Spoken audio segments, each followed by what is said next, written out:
Ce matin, j'aimerais qu'on puisse aborder ce thème que Dieu a déposé sur mon cœur, la louange, clé de la victoire. Ok, bon, on va peut-être changer de thème, du coup, on va parler des pâquerettes au printemps. La louange, clé de la victoire. C'est ce matin un temps de réflexion qui fait suite un petit peu à ce que nous avons pu aborder la semaine dernière. Parce que semaine dernière, nous avons abordé ce thème, vous savez, les différents déserts que nous pouvons traverser tout au long de notre vie de foi, différents aspects du désert, les difficultés du désert, de la solitude, le désert engendre la soif, le désert engendre parfois la dépression, pas la dépressurisation, c'est pas la même chose. D'accord, mais des fois, ça va nous emmener, mais vraiment en dépression. Des temps, hommes et femmes peuvent rencontrer des temps de difficulté. Et c'est juste, quelque part, anormal de dire qu'un croyant ne peut pas être touché par la dépression. C'est très grave même de dire cela. Par contre, autant c'est grave de dire cela, autant c'est grave de ne pas dire à la personne « T'inquiète pas, Dieu a une solution ». Merci. Alléluia. Non, on s'était mis d'accord au début. La vie du croyant, vous allez être d'accord avec moi, elle va être faite de temps forts, de temps faibles, de temps où vous êtes en haut, de temps où vous êtes en bas, des temps où vous êtes vainqueur, des temps où vous n'êtes pas vainqueur, des temps où vous avez l'impression d'être jamais vainqueur. Ça arrive aussi. Elle est faite de temps d'inégalité. Des temps où tu vas jeûner, il va se passer des choses extraordinaires. Des temps où tu vas jeûner, il ne va rien se passer. Des temps où tu vas juste prier simplement, la gloire de Dieu va se manifester. Des temps où tu vas implorer la grâce de Dieu et il ne se passe rien. Du moins, à tes yeux. Parce que j'aimerais te dire, et tu vas dire ça à ton voisin, il se passe toujours quelque chose quand tu loues Dieu.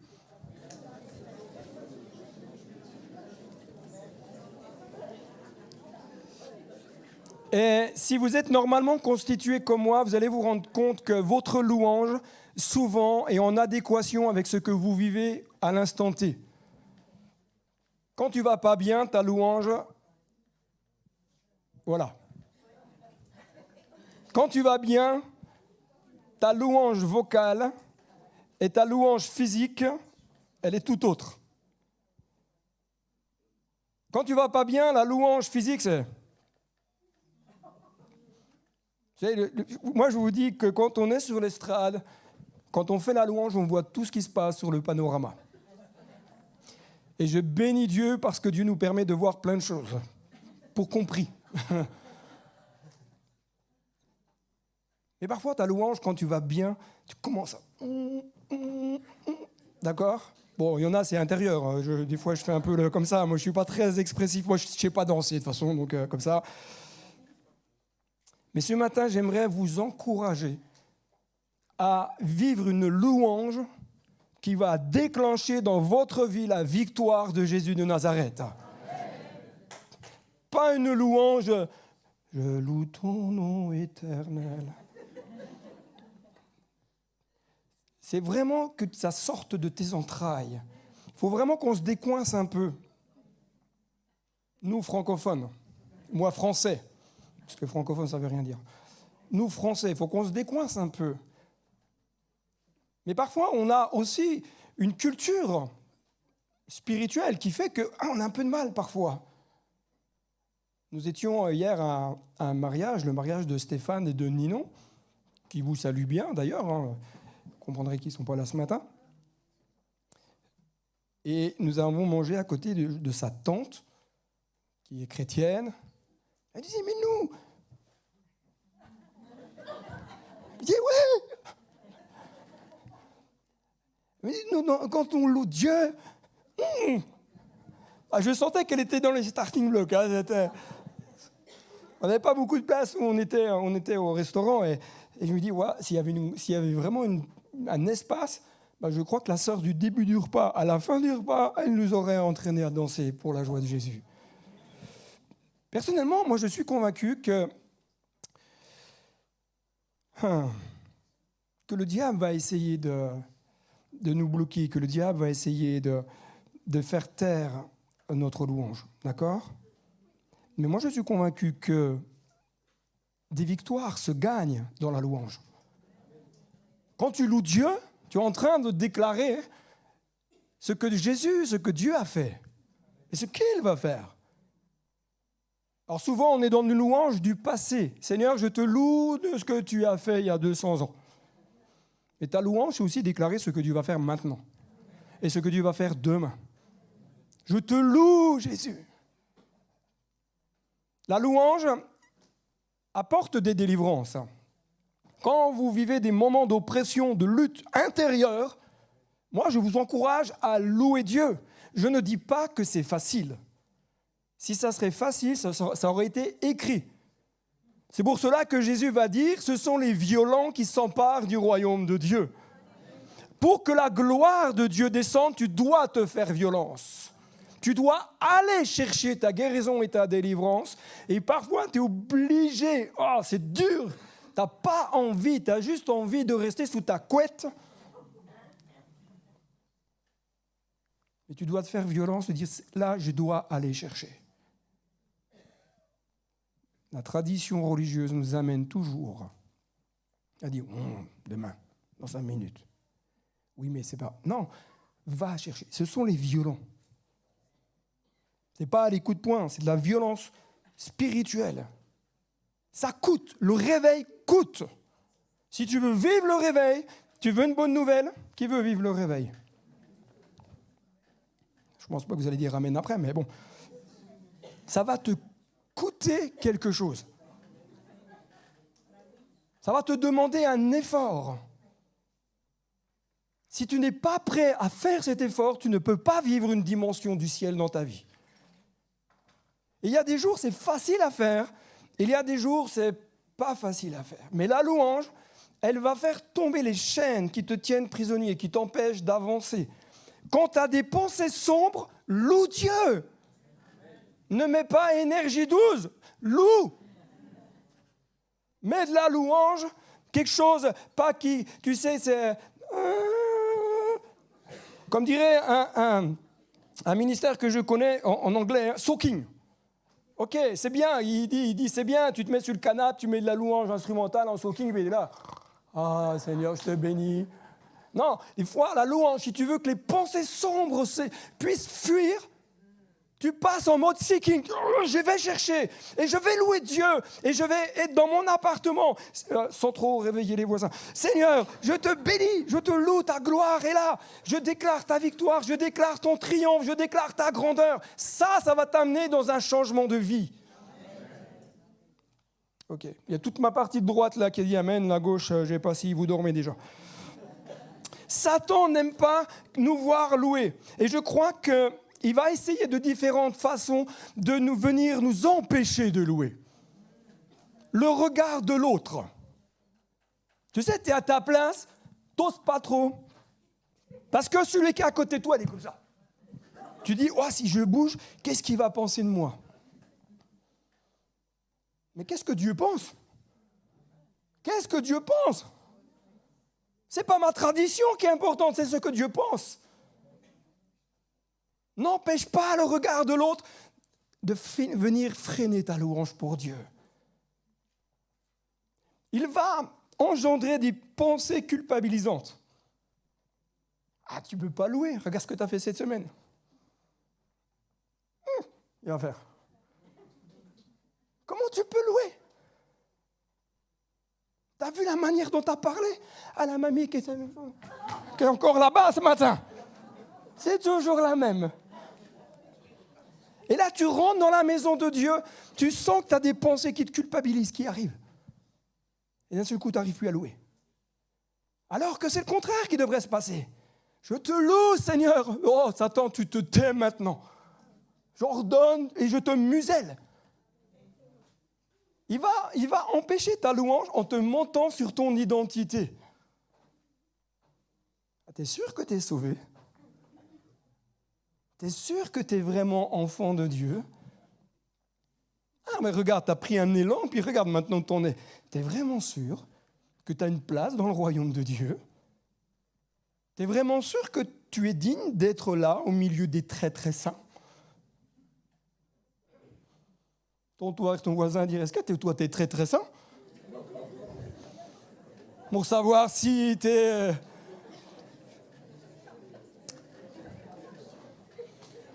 Ce qui va donner ton identité, c'est pas l'ennemi, c'est la parole de Dieu. Et il est important que tu puisses découvrir dans les Saintes Écritures quelle est ton identité. Parce que quand tu sais qui tu es, tu dis à l'ennemi, hé, toi maintenant tu te tais. Ça, ce sont des pensées de mensonges. Il va te rappeler ton passé pour t'empêcher de louer Dieu. Rappelle-toi, avant, déjà tu louais Dieu avant, mais regarde, tu en es toujours au même point. Mais là, tu lui dis, oui, mais avant je ne savais pas, maintenant je sais qui je suis. Je sais que je sais.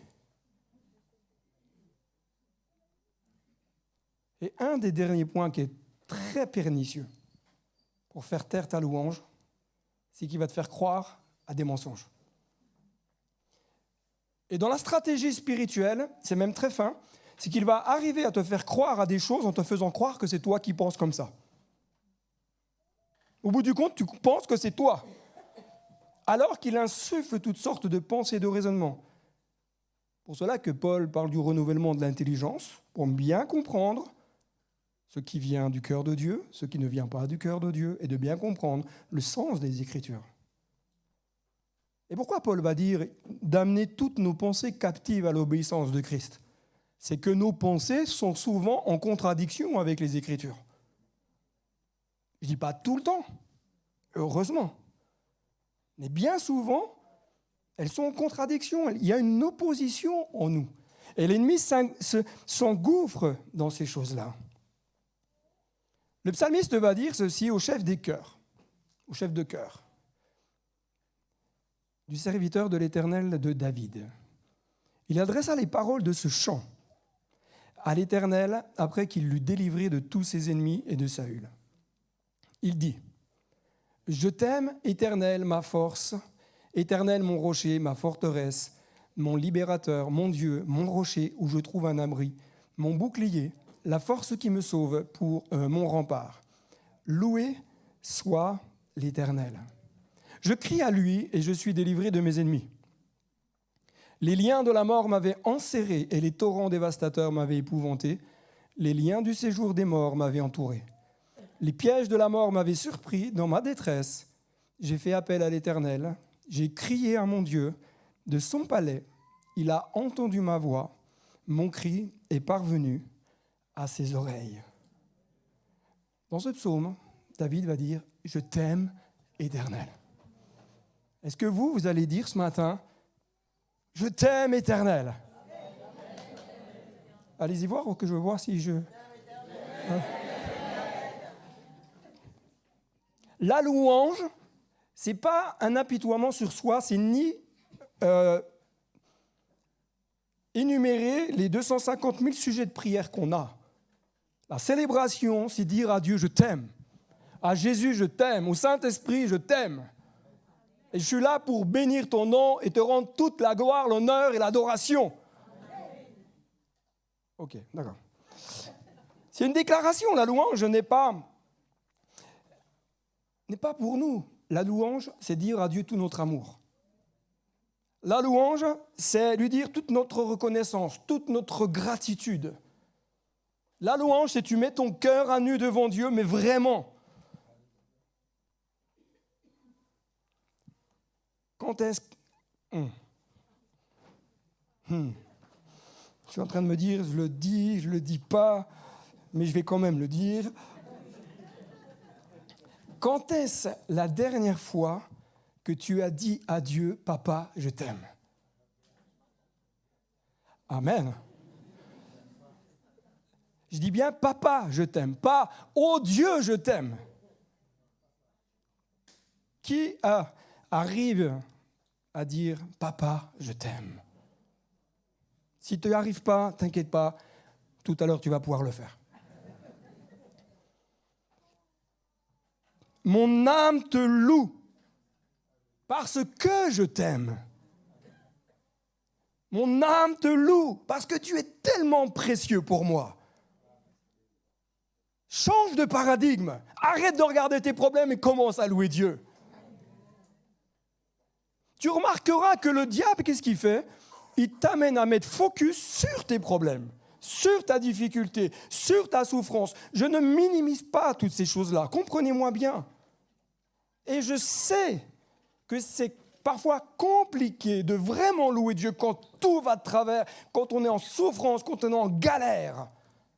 Mais à un moment donné, il y a un positionnement spirituel à avoir. Se dire, mon focus, il doit être sur Dieu. Et je vais continuer à bénir Dieu, quoi qu'il en arrive et quoi qu'il en coûte. Nous ne sommes pas toujours dans les meilleures dispositions, n'est-ce pas? La veille, tu vas bien, le lendemain, tu vas moins bien. Qu'est-ce qui s'est passé de la nuit du 3 au 4?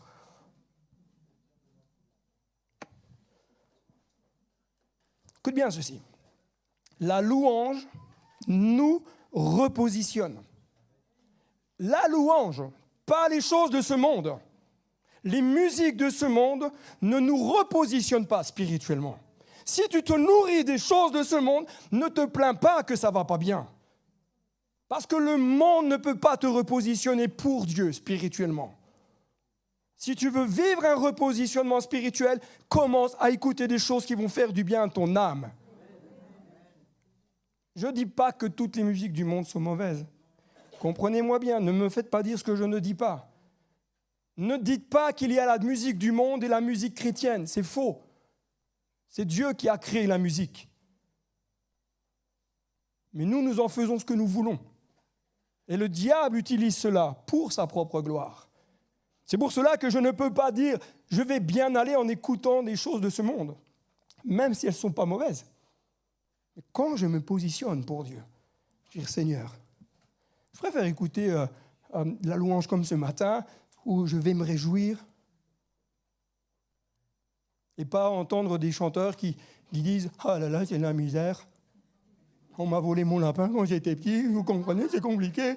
Et puis ça fait des cartons en plus, les gens sont contents d'écouter des trucs comme ça. La louange, quand elle nous repositionne, elle nous amène à reconnaître que seul Dieu est capable de nous sortir de notre solution. Quand tu loues Dieu, là, yes, tu sens qu'il y a en toi un élan spirituel qui se met en place. Lorsque nous sommes assaillis de toutes sortes de pensées néfastes, la louange va t'amener à avoir un éclaircissement. Par la louange, tu vas découvrir que Dieu est pour toi un bouclier. Pas avec les choses de ce monde. Mais la louange, elle t'amène à voir qui est Dieu vraiment. Parce que quand tu vois que Dieu est un bouclier, tu as un appui fort. Tu sais que même si c'est la galère, même si tu as les pires nouvelles, tu as un Dieu qui ne faillit jamais, qui ne ment pas. Ce qu'il a dit, il le fait. Sa parole est oui et... Bon, ça va, j'ai gagné un peu là. Ça commence à venir là, je suis à peu près à la moitié, 50%, c'est bon. Quand tu te repositionnes pour Dieu, tu loues parce que tu sais que tu es dans un abri. Et que face aux flèches que l'ennemi essaye de t'envoyer, tu dis, Seigneur, je suis derrière toi parce que tu as dit dans ta parole que tu es mon bouclier. Alors je me mets derrière, pas devant.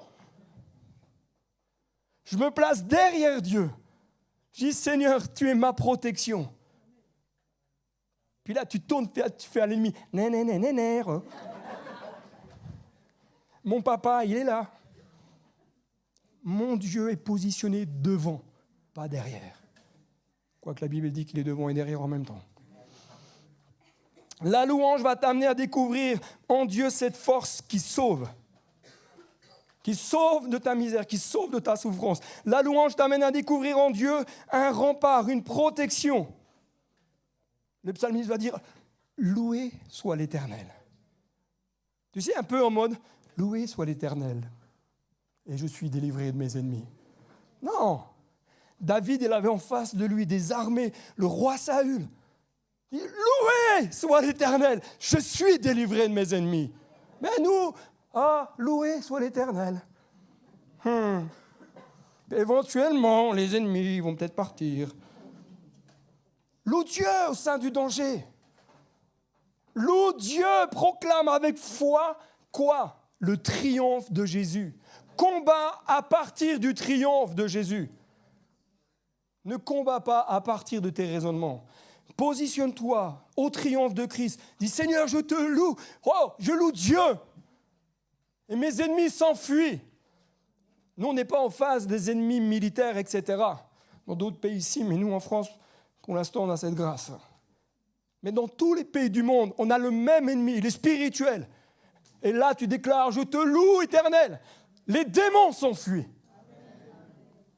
Oh là là. J'ai tout perdu au milieu, là. À gauche et à droite. Oh, Jésus, ta grâce. Écoute bien ceci. Ta victoire commence là où Jésus a triomphé. Et t'emmène pleinement dans son triomphe.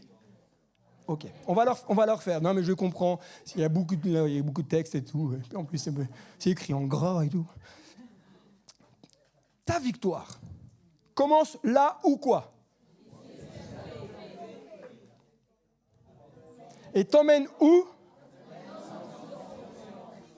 Alors dis à ta situation, maintenant, je rentre dans le triomphe de Jésus. Bon, c'est encore plus disparate que tout à l'heure, là.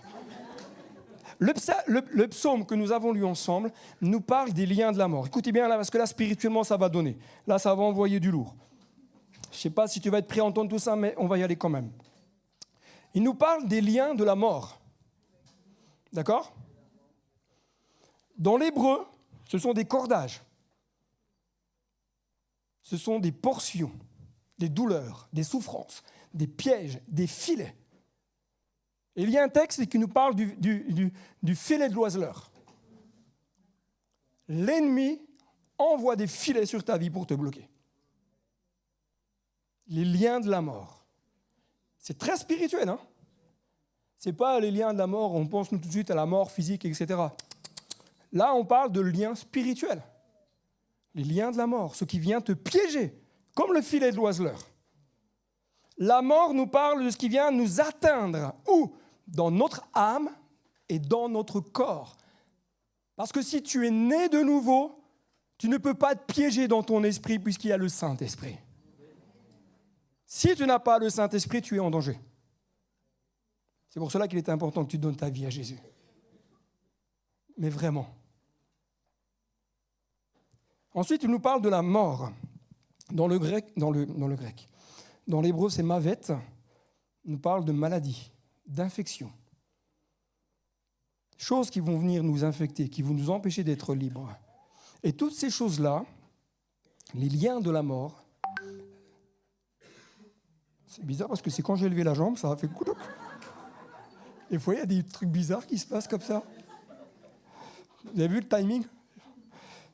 Ces liens vont engendrer quoi? Tout d'abord, elles vont venir engendrer dans ton cœur la peur. J'ai déjà dit, ce n'est pas la peur du vide. C'est une peur paralysante, spirituelle. Et ça, ce n'est pas Dieu. Vont venir engendrer en toi quoi? La colère. Tu es en colère contre ceux qui t'ont fait du mal. On pardonne, mais on est en colère. Donc c'est que le pardon, on est en chemin. Mais la colère, elle te piège. Tu peux être en colère contre toi-même. Hein? Tu peux même être en colère contre Dieu.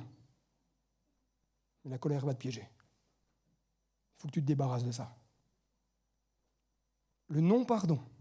Vous savez, on connaît tous ce principe.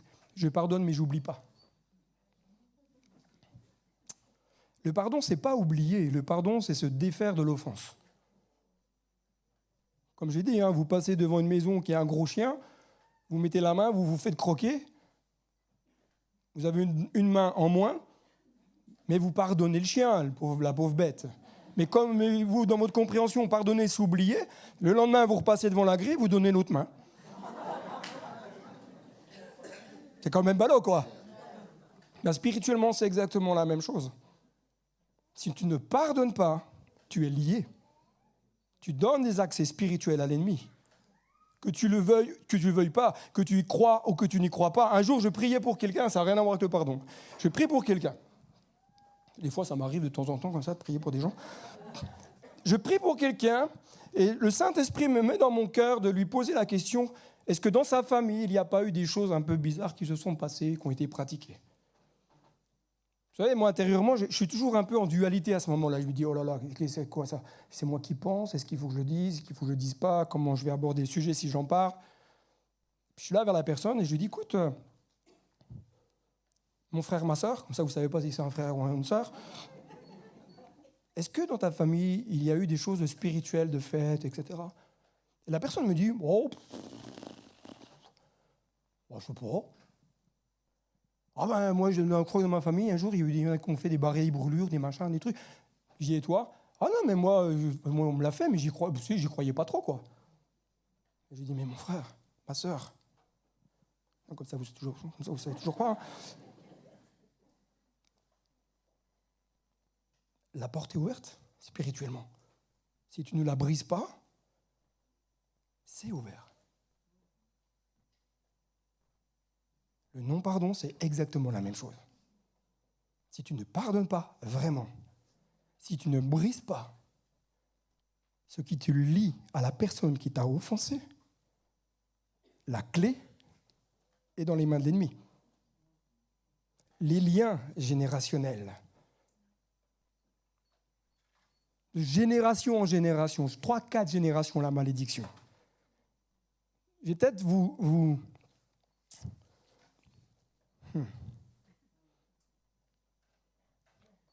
Le monde spirituel se moque royalement de savoir qui va être affecté. Vos ancêtres ont peut-être pratiqué de la sorcellerie. Ce qu'ils ont fait ont ouvert un portail spirituel et sont venus atteindre les générations qui ont suivi. Mais pas forcément d'une manière égale. Des fois, dans la même famille, sur 4 enfants, imaginons, un va être touché. Et les autres, entre guillemets, passent à travers les gouttes. Entre guillemets. Parce qu'ils ne passent pas à travers les gouttes en réalité. Et des fois même, ça peut sauter une génération. Que tu y crois ou que tu n'y crois pas, c'est la réalité spirituelle. Les démons qui existaient du temps de Jésus sont les mêmes qui agissent aujourd'hui. Eux, ils ne sont pas morts. Ce sont des esprits. Les liens d'âme et de corps, ce qui te relie émotionnellement à une personne ou ce qui te relie physiquement à une personne. Les relations sexuelles avant mariage, ce sont des liens d'âme et de corps.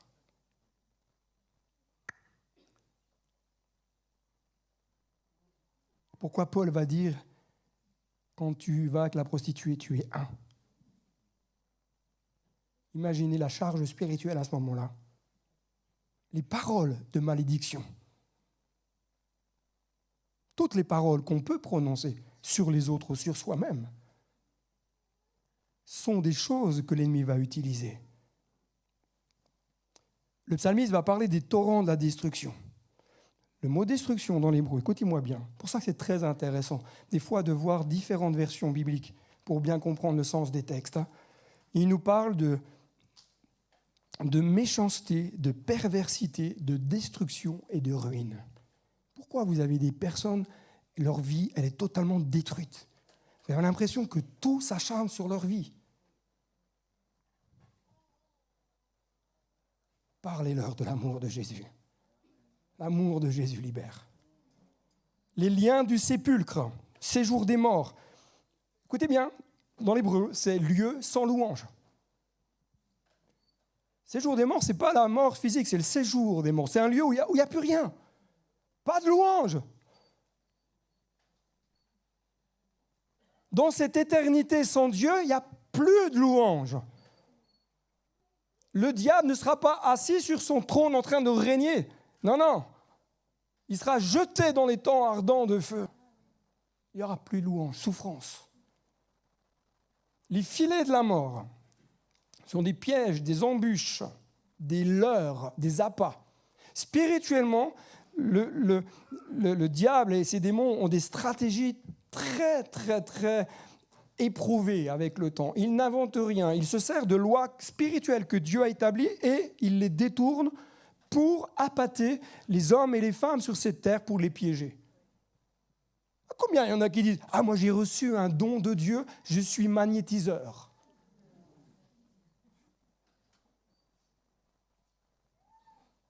Oui, mais je fais une formule de prière. Hein. Il y a Saint Jésus, Saint Joseph, Saint Pierre, Saint Gilbert, tout ce que vous voulez dedans. Oui, non, il y a eu un appât et ils se sont fait piéger. Et ils piègent les autres. Mais je veux bénir l'Éternel en tout temps. Et sa louange sera sur ma bouche. Bénir Dieu, ce ne sont pas juste de belles paroles. Hein. C'est avant tout l'attitude de ton cœur. J'ai été dans un endroit, il y avait un temps de prière, et là, pendant le temps de prière, j'ai vu des personnes, les yeux grands ouverts comme ça. J'avais envie de dire à la personne, j'ai dit, ça va, le voisin se porte bien ? C'est ton attitude de cœur. Tu sais peut-être pas bien louer, tu sais peut-être pas bien adorer, on est deux. Moi, je l'ai toujours dit, quand je loue, quand je prie, c'est un peu à l'envers. Mais c'est mon attitude de cœur. Quand je loue Dieu, je ne regarde pas ce que font les autres. Quand je loue Dieu, je loue Dieu. Si tu vois qu'il y a un musicien qui se trifouille les doigts dans le nez, c'est que tu n'es pas en train de chercher le cœur de Dieu, là. Non, ça n'arrive pas, c'est juste une image. Hein. Non, ça ne s'est jamais arrivé, ou en tout cas de moi, à ma connaissance. Mais le psalmiste va dire « sa louange est toujours sur ma bouche ». Et le mot louange en hébreu, c'est tiala, qui dit c'est gloire. C'est-à-dire que la gloire de Dieu sera toujours sur ma bouche. Les cantiques, ou les chants, comme vous voulez, les sujets de louange, l'honneur, ce qui est glorieux, les actions de grâce, l'action de louange en général, d'une manière privée ou en public, sera toujours sur ma bouche. Est-ce que ce matin, tu es prêt à reprendre avec nous un temps de louange ? Je vais redemander à l'équipe de venir parce que ce matin, vraiment, Dieu a mis sur mon cœur de ne pas prêcher longtemps. Notez-le dans votre agenda, ça va être rare. Mais ça arrive de temps en temps. Et j'aimerais, pendant que l'équipe de louange, je vais juste passer le texte parce qu'il est un peu long, mais je vais juste reprendre quelques versets. Le psaume 91 est un psaume que Christiane Magnona lit très régulièrement. À chaque fois que j'allais voir la sœur, elle me disait « Qu'est-ce qu'on lit ?»« Ah, le psaume 91, ok. » Donc après, j'avais anticipé les trucs. Je disais « Et si on lisait le psaume 91 ?» Le psaume 91 dit ceci, c'est juste extraordinaire. « Je dis à l'Éternel, mon refuge et ma forteresse, mon Dieu en qui je me confie, car c'est lui qui te délivre du filet de l'oiseleur. » Ce matin, la louange va t'amener à vivre des moments de libération et de guérison. Il te couvre de ses plumes. Tu ne craindras ni la terreur, ni les flèches, ni la peste, ni la contagion. Que 1000 tombent à tes côtés. Vas-y, come on. Que 1000 tombent à tes côtés. Dis à ton voisin, t'en as 10 000 à ta droite qui vont tomber ce matin. Oh mon frère, ma soeur, viens avec nous ce matin te reposer à l'ombre du Tout-Puissant. Viens ce matin te confier en Dieu. Je voudrais vraiment ce matin que nous puissions élever le nom de Jésus ensemble et louer Dieu comme jamais.